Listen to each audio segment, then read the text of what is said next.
এরপর আমরা লিফো মেথডের যে সমস্ত অসুবিধাগুলো আছে সেগুলো সম্পর্কে আমরা পড়ব এবং তার সাথে বুঝবো, কারণ এগুলি কনসেপচুয়ালি বুঝতে হবে আমাদেরকে।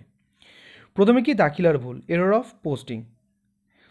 কাঁচামালের ক্রয়মূল্য যদি খুব বেশি মাত্রায় ওঠানামা করে তবে ওই পদ্ধতিতেও মজুদের খতিয়ান রাখতে অনেক দাখিলা সংক্রান্ত ভুল ত্রুটি হওয়ার সম্ভাবনা থাকে। আর স্বাভাবিকভাবে আজকে যদি একটা মেটেরিয়ালের অনেকগুলো রেট থাকে, মানে এক কন্টিনিউয়াসলি ব্যাচগুলো আসছে, তার রেসপেক্টিভ যে কস্ট সেই রেটগুলো চেঞ্জ হচ্ছে, তো সেই ক্ষেত্রে যখন নাকি লিফো মেথডে কেউ মেনটেন করতে যাবে, হতেই পারে তার মাধ্যমে কিছু একটা ভুল হয়ে যাক, যেটা আমরা ওই ফিফোর যে অঙ্কটা করেছিলাম সেখানে যখন সেই রেটটা লিখতে যাবে সেখানে ভুল হলেও হয়ে যেতে পারে। সেকেন্ড কি, উৎপাদন ব্যয় তারতম্য, ভ্যারিয়েশন ইন প্রোডাকশনস কস্ট। মানে কি, যেরকমভাবে আমরা তো লিফো ফিফো এই ধরনের জিনিসগুলো বুঝি বলে ঠিক আছে, ব্যাপারটা আমাদের কাছে একদমই নর্মাল, কিন্তু আজকে ধর কেউ যদি এই সমস্ত LIFO FIFO weighted average simple average যেগুলো যদি না বোঝে, তাহলে সে বলবে যে কালকে তুমি প্রোডাকশন করলে সেম র মেটেরিয়াল দিয়ে, তার প্রোডাকশন কস্ট বেরোলো একরকম, আজকে তুমি সেম র মেটেরিয়ালটাকে কাজে লাগালে তার উৎপাদন ব্যয় চেঞ্জ হয়ে গেল। ঠিক আছে, কারণ সে তো জানে না যে আমরা যখন র মেটেরিয়ালসগুলোকে ইস্যু করছি প্রোডাকশনসের জন্যে, সেটা আলাদা আলাদা ব্যাচের এবং তার রেসপেক্টিভ রেটেরগুলোকে নিয়েই আমি প্রোডাকশন কস্টটাকে বার করি। তো আলাদা আলাদা ব্যাচ মানে আলাদা আলাদা তার রেসপেক্টিভ রেট, তো সেগুলো আলাদা আলাদাভাবে নিলে তার যে উৎপাদনের ব্যয়, সেই উৎপাদন ব্যয়টাও আলাদা আলাদাই হবে। ঠিক আছে, কিন্তু এটা একখানা অসুবিধাজনক ব্যাপার, কিছুটা হলো বোঝার ক্ষেত্রে একটু অসুবিধাজনক। নেক্সট দেখি, নেক্সট পয়েন্ট কি, একই কাঁচামালের ভিন্ন ভিন্ন মূল্য। একই কাঁচামালের ভিন্ন ভিন্ন মূল্য কি, নির্দিষ্ট কোনো উৎপাদনে একই ধরনের কাঁচামাল ব্যবহার করা হলেও ভিন্ন ভিন্ন পরিমাণের জন্য ভিন্ন ভিন্ন দাম ধরা হয়ে থাকতে পারে। স্বাভাবিকভাবে যেরকম ধর না, ধর আজকে আমি যদি একটা এক্সাম্পল দিই, সেই এক্সাম্পলটা যদি এরকমভাবে দিই যে 100 ইউনিট প্রথমে পারচেস করেছিলি, তো সেই 100 ইউনিটের ভ্যালু কত ছিল 10, আবার পারচেস করলি কোনো একটা ডেটে, তারপরের কোনো একখানা ডেটে 200 ইউনিট কেনা হয়েছিল, তার রেসপেক্টিভ ভ্যালু আমি ধরে নিলাম 15। ঠিক আছে, এইবার যদি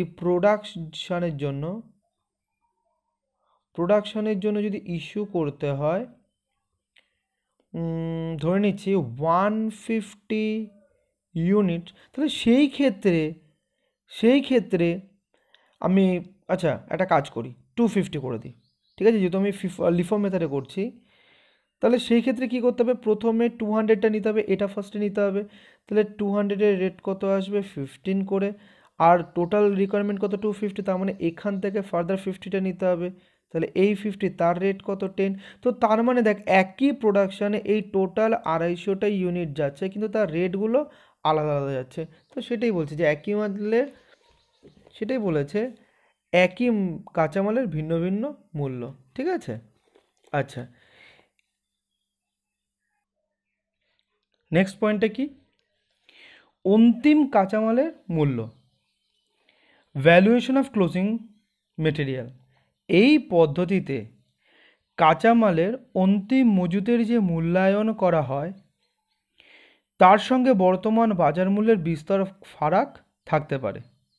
ফলে উদ্বর্ত পথে, দ্যাট ইজ ব্যালেন্স শিটে, অন্তিম কাঁচামালের যে মূল্য দেখানো হয় তা বেশি মূল্যে কিংবা কম মূল্যে দেখানোর সম্ভাবনা থেকেই যায়। জিনিসটা কি বলেছে একটা অঙ্কের মাধ্যমে পুরো ব্যাপারটা আমাদেরকে বুঝতে হবে।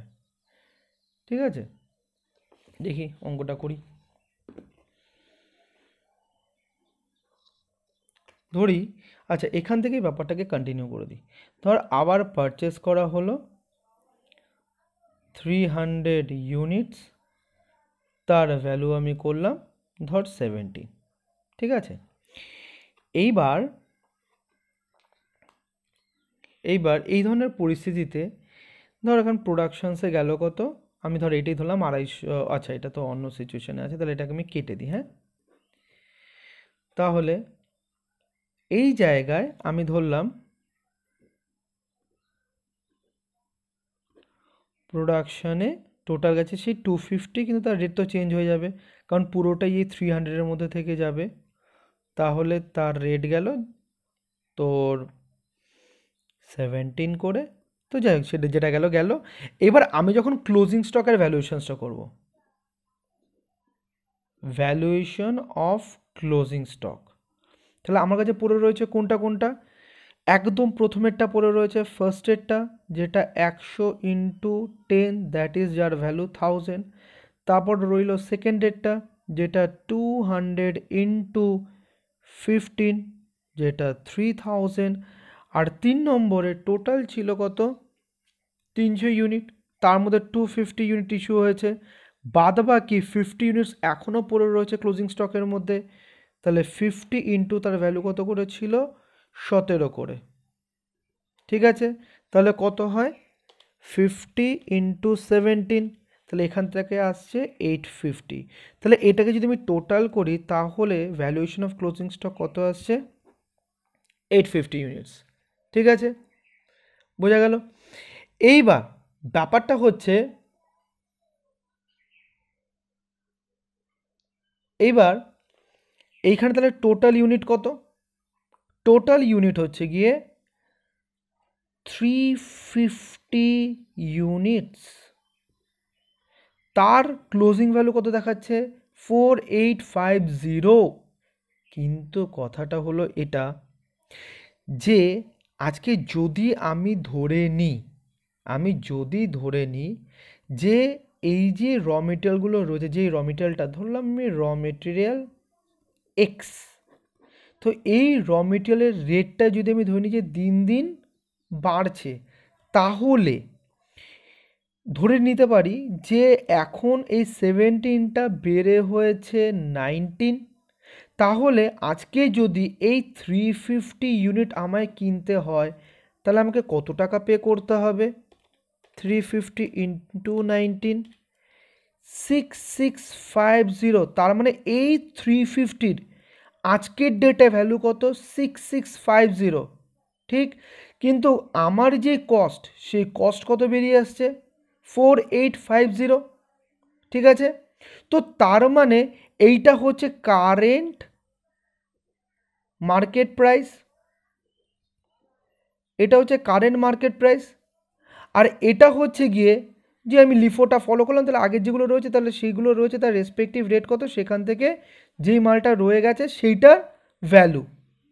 তাহলে এইটাই দেখ, আজকে যখন আমি লিফো মেথডে ভ্যালুয়েশনসটা করি, সেই ক্ষেত্রে কারেন্ট মার্কেট প্রাইসের সাথে সেম কোয়ান্টিটির ভ্যালুর কিন্তু একটা বিস্তর ফারাক আমরা দেখতে পারি।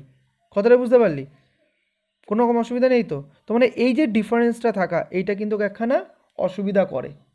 ঠিক আছে, নেক্সট যে পরের পয়েন্টটা রয়েছে, পরের পয়েন্টটা একবার বুঝে নিই, কারণ এখানে একটা উদ্ভূত পত্রের একটা ব্যাপার আছে, সেটা আমি এই পয়েন্টের সাথে বোঝাবো। মূল্যের অবগতিতে সমস্যা, অর্থাৎ প্রবলেম ইন ফলিং প্রাইস, যখন আস্তে আস্তে ভ্যালুটা কমতে থাকে, সেই পরিস্থিতিতে কী হয় দেখ, যখন কাঁচামালের মূল্য দিন দিন কমতে থাকে, তখন অন্তিম কাঁচামালের মূল্যায়ন একটি বড় অঙ্কের মূল্য অন্তিম কাঁচামালের মূল্যায়ন নীতির জন্য সমন্বয় করতে হয়। কেননা অন্তিম কাঁচামালের মূল্যায়ন ক্রয় মূল্য বা বাজার মূল্য যেটি কম হয়, এই ভিত্তিতে করা হয়ে থাকে। এক্সপেক্টেড কিছুই বুঝতে পারলি না? এইবার অঙ্কটা করে তোকে এই পয়েন্টটা বোঝাচ্ছি।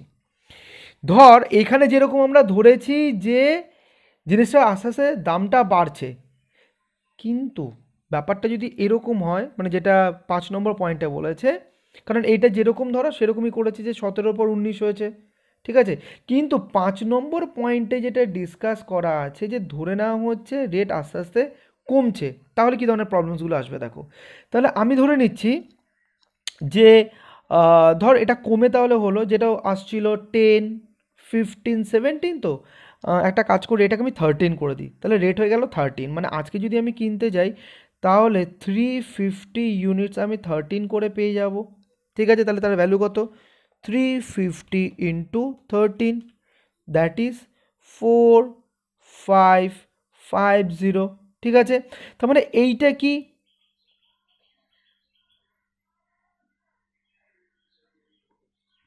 Market price, current market price যেটা।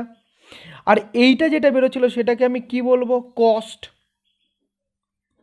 ঠিক আছে, দেখ এখানে 4850 আর এটা হচ্ছে গিয়ে 4550, কিন্তু আমার যে অ্যাকচুয়ালি পকেট থেকে যেটা গেছে সেটা তো এইটাই গেছে, তো এইটাই তো আমার অ্যাকচুয়াল ভ্যালু। কিন্তু মনে করে দেখ, যখন আমরা অ্যাকাউন্টস করতাম তখন ট্রেডিং অ্যাকাউন্টে ক্রেডিট সাইডে বাই ক্লোজিং স্টক বলে যেটা লিখতাম, সেটা একটা ভ্যালুয়েশন রুল ছিল, ভ্যালুয়েশন অফ ক্লোজিং স্টকের একটা কী নিয়ম ছিল, যেটা অ্যাকাউন্টিং স্ট্যান্ডার্ড 2-তে বলা হয়েছিল যে cost or market value whichever is lower।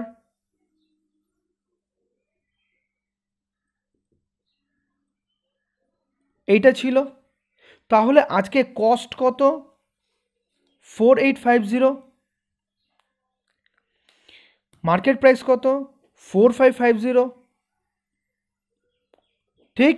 তাহলে এই যে নিয়মটা যেটা অ্যাকাউন্টিং স্ট্যান্ডার্ড বলছে, যদিও বা তোর অ্যাকচুয়াল কস্ট কত 4850, কিন্তু তোকে অ্যাকাউন্টিং স্ট্যান্ডার্ড অনুযায়ী যে তোর অ্যাকাউন্টিং কাজটা করতে হবে না, তো অডিটার এসে তো সেটাকে কোয়ালিফাই করে চলে যাবে। কোয়ালিফাই মানে হচ্ছে খারাপ রিপোর্ট দিয়ে চলে যাবে। এই কারণে তোকে আলটিমেটলি ক্লোজিং স্টকের ভ্যালুয়েশন হিসাবে কতটা দাঁড় করাতে হবে? 4550, এইটাই ট্রেডিং অ্যাকাউন্টের ক্রেডিট সাইডে ক্লোজিং স্টক অফ র মেটেরিয়াল বলে তোকে দেখাতে হবে। তাহলে এইটাও তো লিফো মেথডের একখানে ডিমেরিট, অর্থাৎ যখন নাকি র মেটেরিয়ালসের দাম কমতে থাকে তখন সেই সিচুয়েশনে যখন যেই ভ্যালুটা বেরোচ্ছে, অর্থাৎ ক্লোজিং স্টকে যেই মালটা পড়ে রয়েছে তার যেই ভ্যালুটা হবে আর অ্যাকাউন্টিং স্ট্যান্ডার্ড মানতে গিয়ে যে ভ্যালুটা বেরোবে, সেই দুটোর মধ্যে আমাকে লস হলেও যে কারেন্ট মার্কেট প্রাইসটা বেরিয়ে আসছে সেটাকেই আমায় নিতে হবে। ঠিক আছে, বুঝতে পারলি? এইবার আমরা কি করবো, আর এটাকে আমায় কোথায় দেখাতে হবে? ট্রেডিং অ্যাকাউন্টের ক্রেডিট সাইডে বাই ক্লোজিং স্টক বলে। আর এইবার আমরা এই পয়েন্টটা ভালো করে বুঝতে পারবো, যে পয়েন্টটা তখন একটুখানি স্কিপ করেছিলাম 4 নম্বরের শেষের দিকটা।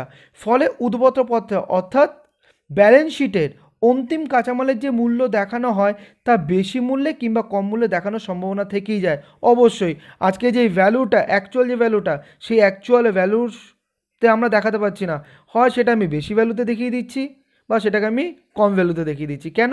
কারণ অ্যাকাউন্টিং স্ট্যান্ডার্ডস মানতে গিয়ে আমার এই ধরনের প্রবলেমসগুলো হয়ে যাচ্ছে। তাহলে এই যে যেগুলো এখন আমরা পড়লাম সেগুলো হচ্ছে লিফো মেথডের অসুবিধা। এবার অ্যাপ্লিকেবিলিটিগুলো দেখে নিই, খুবই ইজি পয়েন্ট। প্রথম হচ্ছে গিয়ে কি? প্রযোজ্যতা বা অ্যাপ্লিকেবিলিটি। এই পদ্ধতি সেই সব ক্ষেত্রে অবলম্বন করা উপযুক্ত যে ক্ষেত্রে কাঁচামালের একক প্রতি ব্যয় এবং বিলের পরিমাণ অধিক। কাঁচামালের একক প্রতি ব্যয় মানে এক একটা ইউনিটের যে কস্ট, আর যখন তুই ইস্যু করছিস সেই ইস্যু করার ক্ষেত্রে যে কোয়ান্টিটিটা ইস্যু করা হচ্ছে সেটা খুবই বেশি। ঠিক আছে, সেই ক্ষেত্রে তুই লিফোটা ইউজ করতে পারবি ভ্যালুয়েশনসের জন্য। তারপর কাঁচামালের মধ্যে মূলত একই ধরনের এবং সমজাতীয় কাঁচামাল অন্তর্ভুক্ত থাকে, অর্থাৎ কাঁচামালের মধ্যে যাতে অলমোস্ট যে কাঁচামালগুলো রয়েছে সেগুলো যাতে অলমোস্ট সেমি নেচারের হয়ে থাকে, সমজাতীয়। 3 নম্বর হচ্ছে কাঁচামালের মজুতের আবর্তনের হার যথেষ্ট কম। মানে কি? কাঁচামাল মজুতের আবর্তনের হার, স্টক টার্নওভার, যেগুলি আমরা ক্লাস 12-এ অ্যাকাউন্টিং রেশিও বলে একটা চ্যাপ্টার আমরা অ্যাকাউন্টসে পাবো, সেখানে পাবো যে কাঁচামালের মজুতের আবর্তন হার যথেষ্ট কম। অর্থাৎ র মেটেরিয়ালস কিনলি, প্রোডাকশানস হলো, আবার র মেটেরিয়ালস কিনলি, আবার প্রোডাকশানস হলো, আবার র মেটেরিয়ালস কিনলি, আবার প্রোডাকশানস হলো। এই যে স্টকটা ঘুরতে থাকে এটাকে বলা হয় স্টক টার্নওভার। এই স্টক টার্নওভারের যে রেট, যে টাইমসটা, সেটা যাতে কম হয়, বেশি যাতে না হয়। ঠিক আছে, তাহলে ব্যাপারটা খুব ডিফিকাল্ট হয়ে যাবে লিফো মেথডে পুরো ব্যাপারটা মেনটেন করা। একই সঙ্গে 2 বা 3 ধরনের দামের বেশি কাঁচামাল মজুদ ভাণ্ডারে না থাকে, এটা আমরা ফিফোতেও দেখেছিলাম। অর্থাৎ একের বেশি যদি থাকে তাহলে সেই ক্ষেত্রে যখন আমরা অ্যাকাউন্টিং করতে যাব তখন হয়তো ভুল হলেও হয়ে যেতে পারে। তারপর কি? কাঁচামালের মূল্য দিন দিন বাড়তে থাকে। যখন নাকি মূল্য দিন দিন বাড়বে সেই ক্ষেত্রেই আমরা এই লিফো মেথডটাকে ইউজ করতে পারবো। ঠিক আছে, কোনো রকম অসুবিধা আছে? তাহলে এইখানে আমরা লিফো মেথডের সুবিধা অসুবিধা যেগুলো ছিল সেগুলো আমরা খুব ভালো করে বুঝে নিয়েছি।